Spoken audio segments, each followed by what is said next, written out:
Twice a day, every day, the Bay of Fundy fills to the brim with ocean water. This huge influx of perhaps 100 billion tons of water is roughly equal in volume to the daily discharge of all of the world's rivers. It produces some of the highest recorded tides in the world.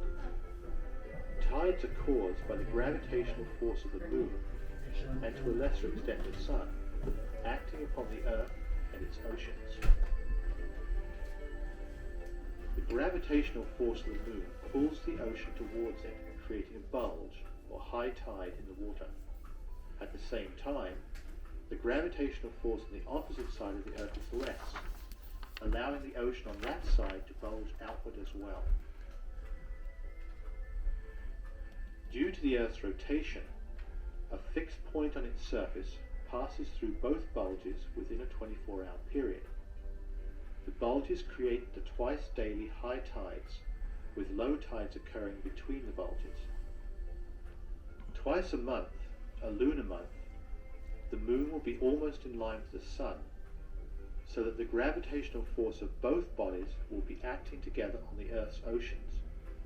This creates a stronger force than normal, causing a much higher or spring tide. When the moon is at right angles to the sun, the gravitational force of the sun is moderated, causing a low or neap tide. At Burncoat Head, not far from here, tides in excess of 16 meters have been recorded.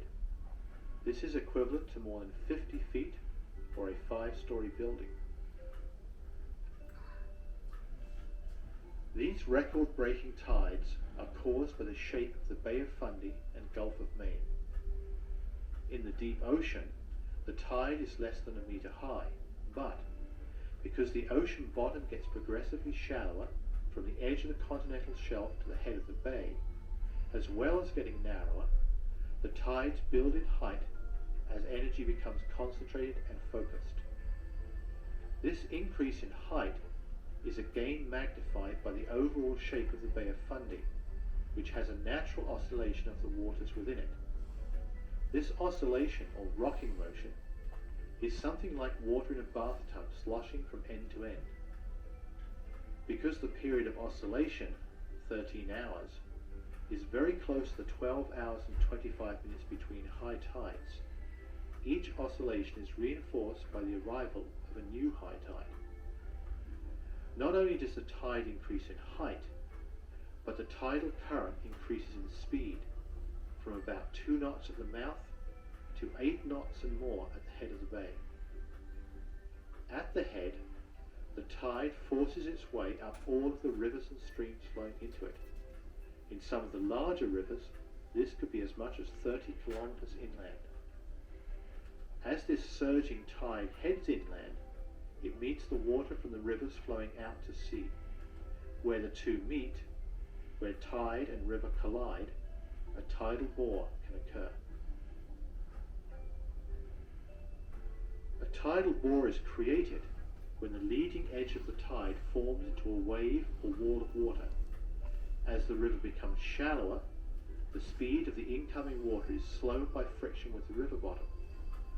Water flooding from behind is moving more quickly and surges over the top of the leading edge, creating a wave which moves upstream. Tidal bores range in height from a few centimeters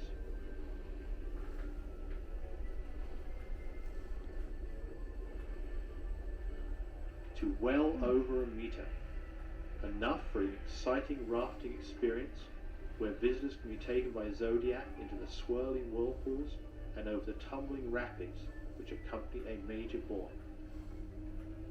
The exact height and turbulence of the tidal bore will depend upon the nature of tide, wind conditions, and location. In all cases, whether large or small, the tidal bore is a prelude to the next high tide, which usually occurs about an hour later.